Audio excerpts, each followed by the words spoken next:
would have liked to have seen the guys from Gladiators take that Severny drop anyway versus Mezexis, which makes sense to me, 100%. But I do think that regardless of that, John, Mezexis was the easier task, and they just weren't able to get it done.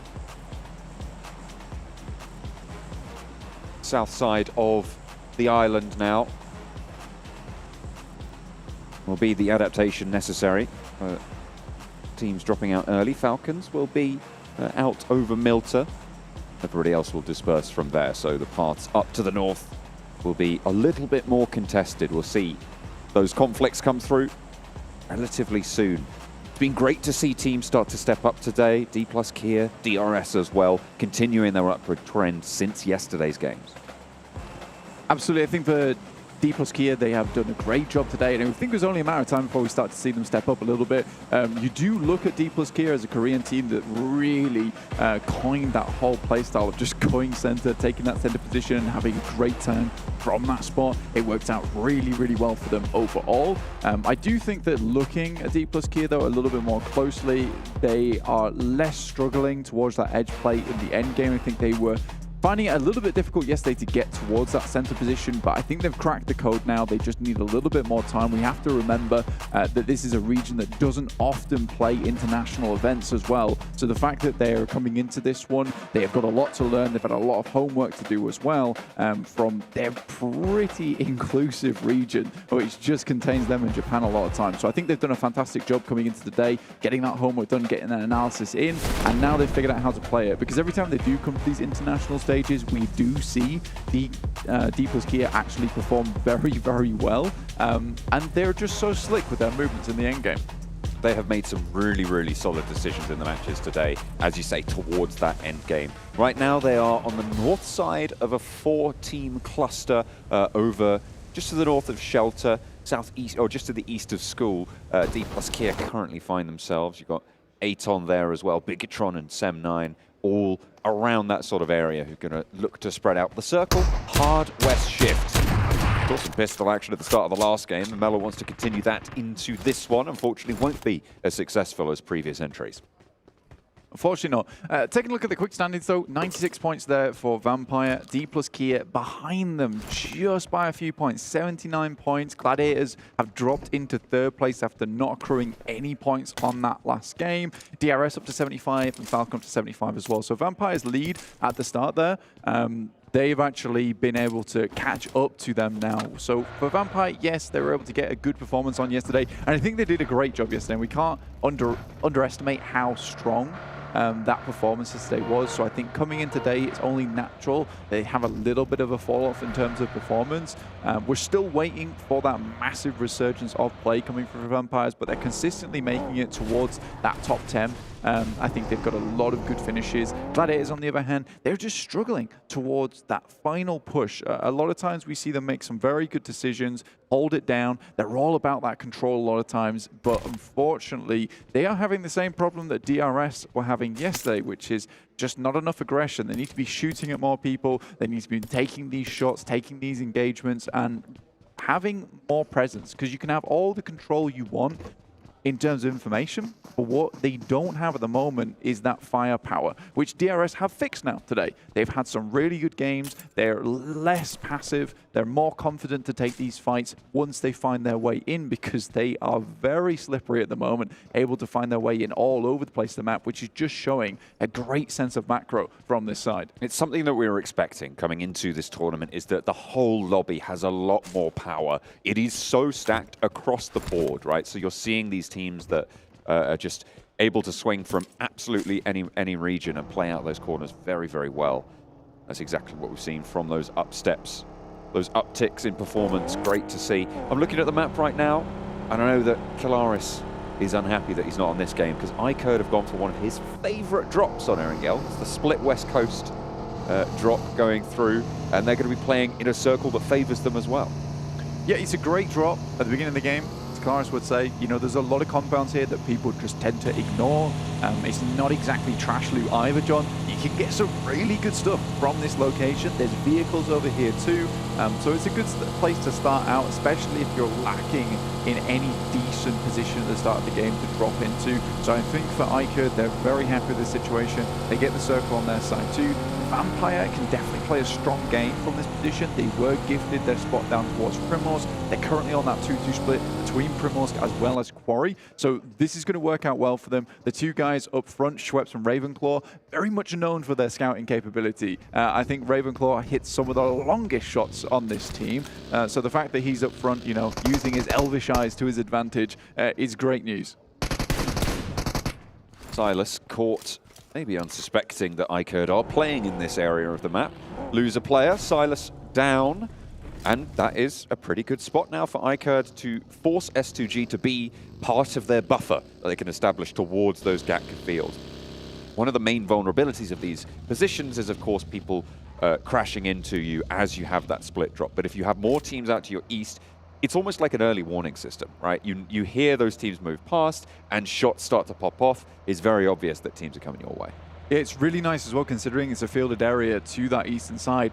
Many teams, as we all know, will be just full sending it across the fields in the vehicles, trying to get those tires spinning, because you do not want to be out in those fields for very long, let alone running across them. By the time you start to get blisters on your feet, you've probably already been shot at and taken down out of the game. So for Iker, yeah, this works out really well. I do think that there is something to be said about S2G's play there and their play for the remainder of today, which needs to be fixed up, because what we've seen so far is just quite lazy scouting coming out from this team. Some pretty questionable movements in terms of rotation. We've seen them double back on themselves after getting shot at, only to get one player popped out of the vehicle. So I'm not really not sure what's going on S2G's side of things, but something needs to change.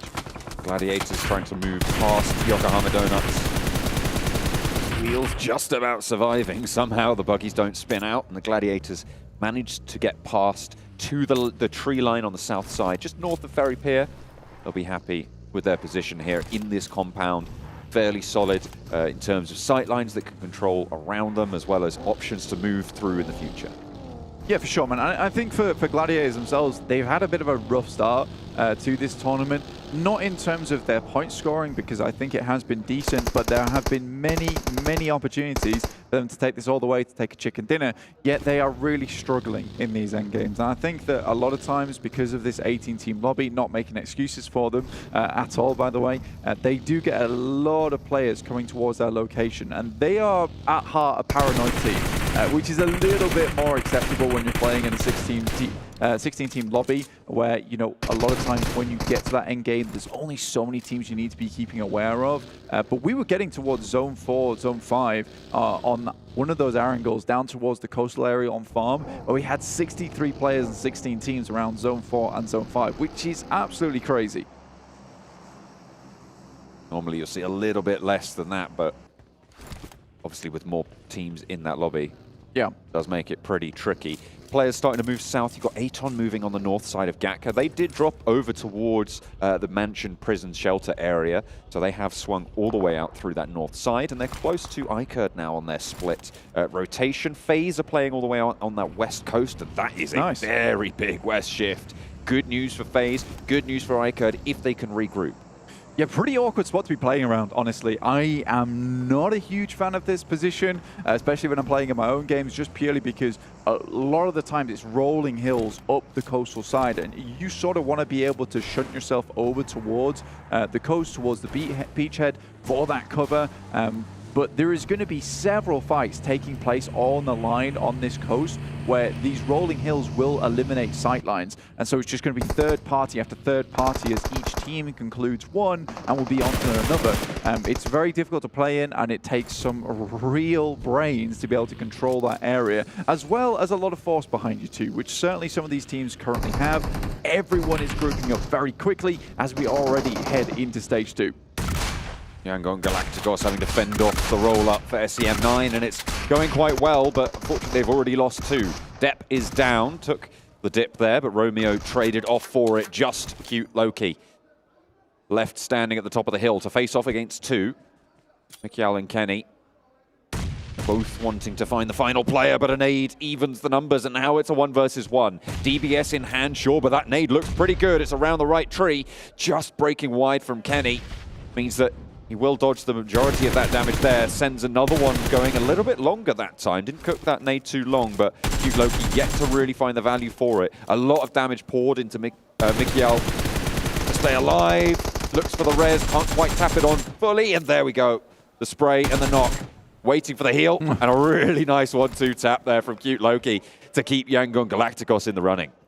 Yeah, the one smoke comes down and Loki wraps the illusion, rounds the eyes of his opponents, and they just can't see where he's coming from. Really, really well played there. The initial nade into the ducking and dodging behind that smoke to make it happen will keep his team nice and healthy, which was quite a terrifying situation. But already a lot of action pumped out at the start of the gates here. We have at least 6 teams right now, all losing players, with Sem9 completely out of the game already. But a lot of teams already in this circle. There's only a few teams that are outside in the blue. As Teak said over on the Falcons on the stage, you know, we stay out on the edge, we're going to push, push, push, and then chicken dinner. They do that a lot. They're still in the blue right now, one of the few teams to still be out there alongside Mazexis and I8, who are moving in. The Infinity did head down towards Sosnovka, but are being held out right now by Mazexis. An odd move. Not one that I would be thinking would be happening right now, but a lot of teams are more focused towards this edge of the map on the western side. We'll see where this next circle does hit up and what kind of things it will bring with it. Quarry as well is such a major factor in exacerbating the issues of linearizing this western coast, right? Because it forces teams coming in from the southeast quadrant of this circle to go underneath it or to try and send right into the side. Most teams are going to look to go south. You could see Gladiators have done so. Aegon XI8 are looking to do that as well. We'll have to wait and see where the remnants of Mazexis and Infinity IQ both go because they are trying to fight one another on the way, but you imagine that they're also going to be looking to that south side, and that just pushes in the south of the circle to be such a dangerous area. Yeah, you really don't want to be coming in through that north side because you're just heading through the swamped area, you're heading through that fielded grass. It's a little bit open, you can be spotted out. D plus Kia, though, were in a fairly close spot, so they've been instantly headed up towards these compounds that iCurd have actually held control over earlier on. Gladiators, though, I don't mind this position over on the south side. It does give you the opportunity of third partying. And again, this is what we wanted to see from Gladiators themselves, so just a little bit of more ferocity from their side. And I think that this particular play really does require that bite behind it. See if they're able to bear the fangs appropriately. Kitsune goes very, very low, but has backup from Tixi, top fragger in the tournament.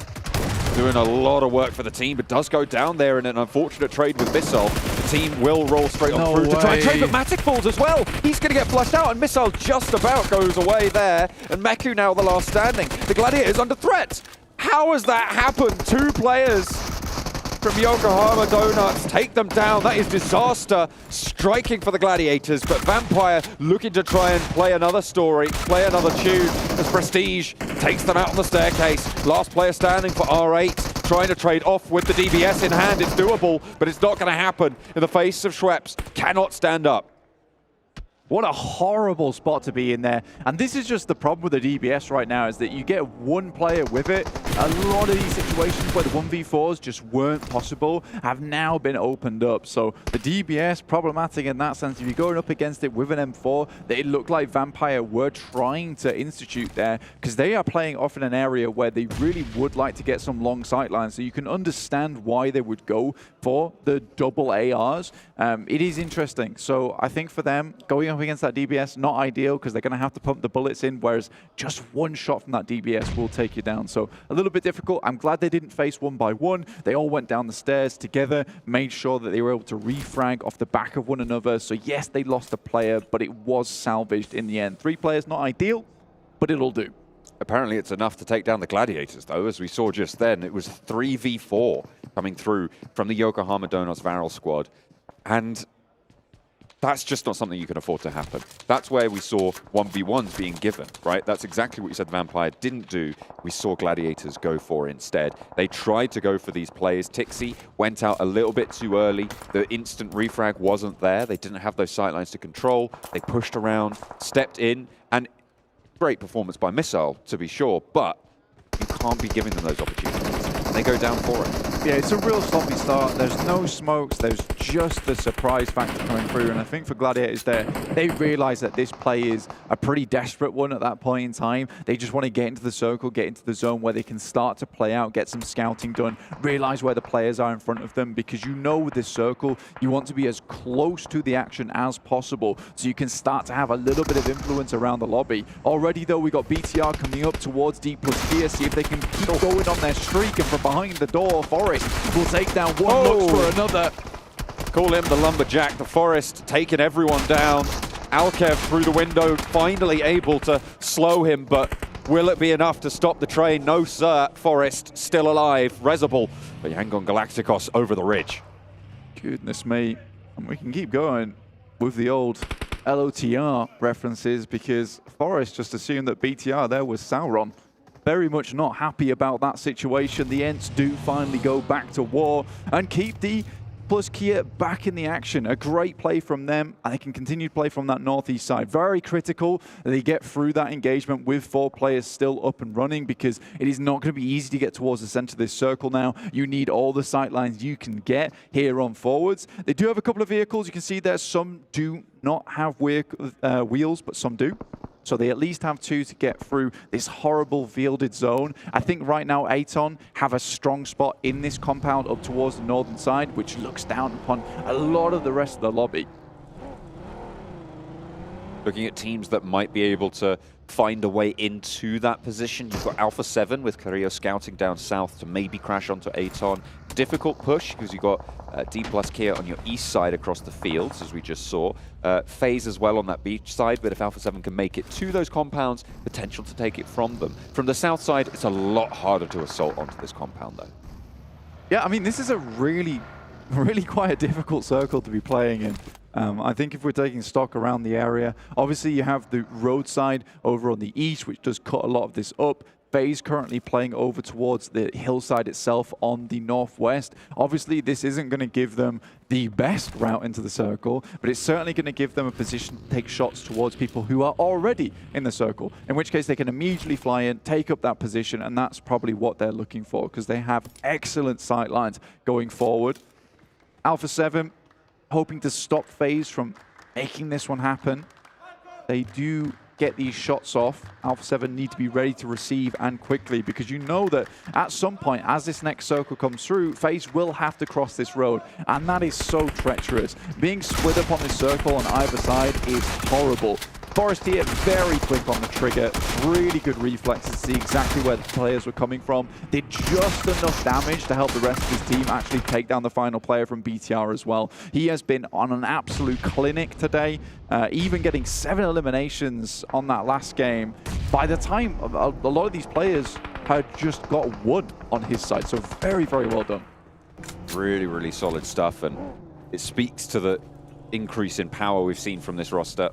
3 eliminations found so far in the game.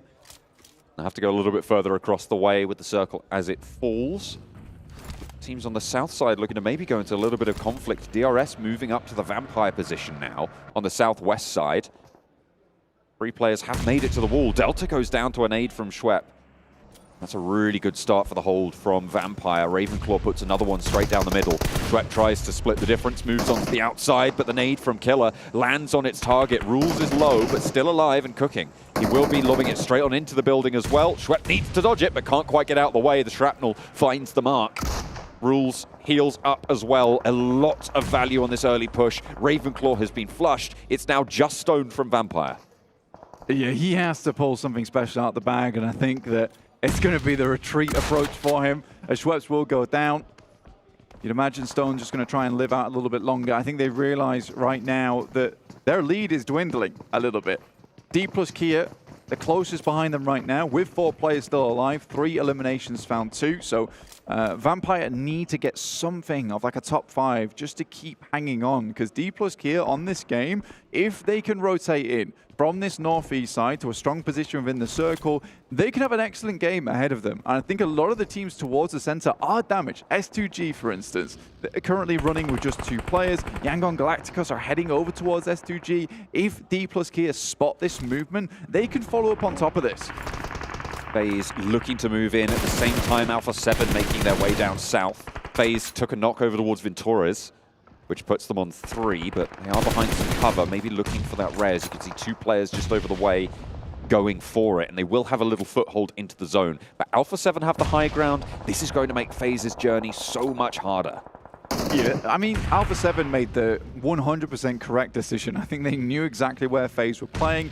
FaZe were hoping that they maybe would peak and they could find one of these shots through, start tossing these very similar smokes, and then quickly just send on over. But Alpha 7, very patient, waited for the next circle, but in come D plus Kia, and already that's one player run straight down. Carrillo has to go big now. With the DBS, can he make anything land? No, he can't. That's 2 players. Revo's down in the meantime as well. 3 players, all 4 of Alpha 7 melted in the face of D plus Kia. A nade sent back over the top, and this is FaZe's chance. 2 players down, so they are severely diminished. No one going down for FaZe, and they can roll over these hills. Aton do not chime into the fight either. Fabian taken out with that nade. 4 players still, 4 FaZe, into the vehicles they go.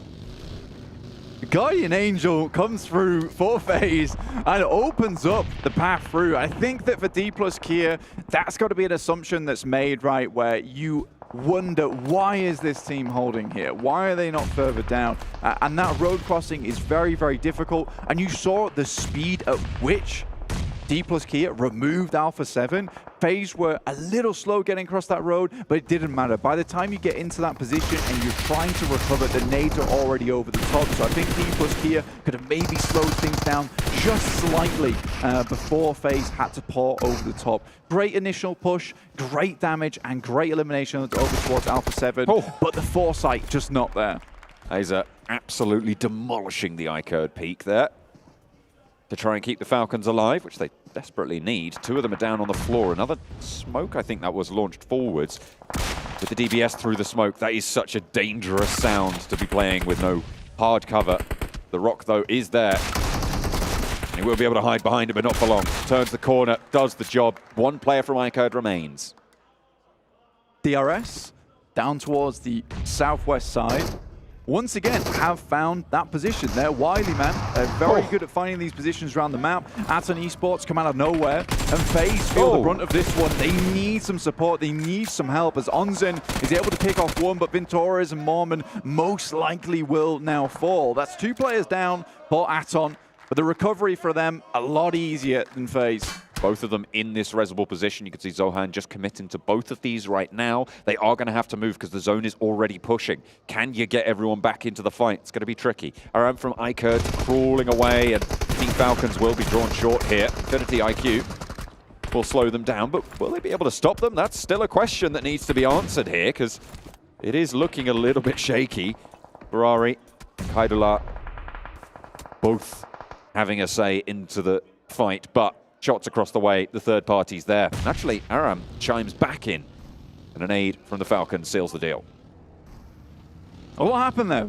But it was indeed ICURD who was able to pick up that final elimination over towards Team Falcons.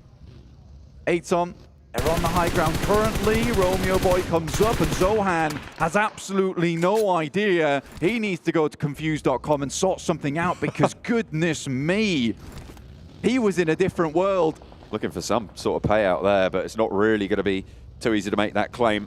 Southwest side, DRS, 4 players alive towards the top of the tables as well. We spoke about how D plus Kia were pretty close to the Vampire totals, but DRS, they are also on the knocking on the door there. 2 eliminations already, all 4 of their players alive, looking fairly healthy, have the compound, and the circle has shifted their way 3 times in a row now. DRS, very happy with his position. Very happy they're able to take that engagement with Vampire as well. Considering Vampire had this spot in the first place, you know, this was such a crucial fight that they had to take versus them. Really good grenades, very good hold from outside the building. Realistically, Vampire had a lot of space to play with. And again, it's a little bit of that greed sometimes that we see from Vampire, where they just like to play very fast into these engagements and have fun with it. Unfortunately, it comes back to bite them here. Stoned is, though, laddering up. Already in towards 6 teams remaining, a top 5 position for Stone. He'll be very happy with that one. On top of the fact that they've got 4 eliminations, you know, that is still going to extend their lead and give them time today to extend it even more. The team's cowering behind the ridge line with the blue zone pushing them. eating each other alive now. Aegon XI8, Infinity IQ, both going very low, but it's Infinity IQ who stay alive and try and keep themselves together here. But with only 2 players, you've got to wonder how much further can they go, because they're going to have to break across this ridge. They will have to cross the road to get to the next circle. You know, with the way this actual compound set up, it's going to be so hard for any team to beat out versus DRS. They have such a strong spot going forward. 4 players alive. So many diminished teams who had to face the brunt of everything. Like I said, this circle is absolutely brutal. Aton, though, vicious with these grenades over the top. Infinity IQ as well. Managed to pop a sniper shot. I think there was an M24 landing into the back of S2G. Not ideal. And they will fall fully. Stone now under pressure from DRS and will fall in the face of it. A nade in through the window. Delta picks up the point, and DRS now have got the tower to overlook towards everything else here. Aton do still have a pretty solid ridgeline to play along, though. I mean, 4th place there for Vampire Esports. They're not going to be happy with that one. Killer, though, on the swivel at the moment. A literal human turret. Spotting several different players. Drops the nade up topside, and will just go for some acrobatics to get away from that. A bit confusing. Does let it go off. Now looks over towards Ferrari. Will get the shots in. He drops the deck, but you are visible as anything. With the building high ground position, it's just impossible to get across there unscathed. They'll find out about that. 1 player remaining for Infinity IQ. 9 eliminations for this East Side team roster. Yeah. This is really good results. I mean, it's from really 10th in the table at the start of the game. Yeah, it's really nice to see the dichotomy between DRS as well and Gladiators, and the fixes that they've made since yesterday. Really good execution towards these end games. They know exactly what they want to do. They know that this circle is difficult, so they do have to be a bit more passive in this game. Bensu goes down, and for Aton, it's all over, because coming out over this ridge is like wearing a high-vis jacket, and DRS are ready to zone in. Oh, he's seen one. He's leaning out the window. They're going hell for leather, all or nothing, and Delta runs it down for the last. DRS swell the battlefield, take home a big chicken dinner, and that is going to put them fairly close to Vampire's mark.